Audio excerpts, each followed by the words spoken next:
ان کو داؤ پہ لگا کے یہاں اپنے مطالبات کے لیے گزشتہ ایک ہفتے سے یہاں پہ در بدر ٹھوکریں کھا رہے ہیں. جناب وزیر اعلیٰ یہاں کے مسائل میں وہاں پہ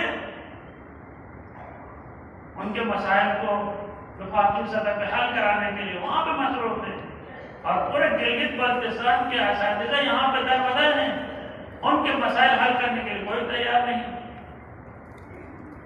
6000 چند سو افراد کو ایک دباؤ پر موشن دیں گے ہمارے پر بہت پڑے گا. تو پھر تم نے غلط راستے کیوں اختیار کیے؟ غلط راستے کیوں اختیار کیے؟ تم نے غلطیاں کیوں کی؟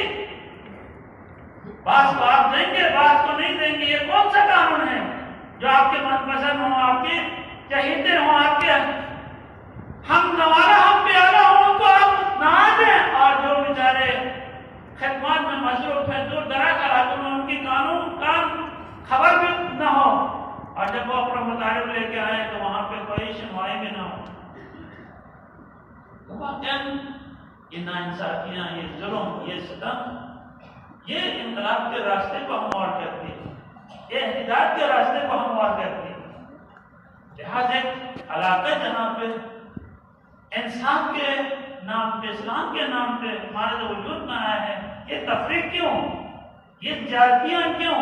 یہ منمانیاں کیوں؟ یہ سفارش کلچر کیوں؟ اور یہ رشوت کلچر کیوں؟ یہ علاقہ وارث تقسیم بندی کیوں؟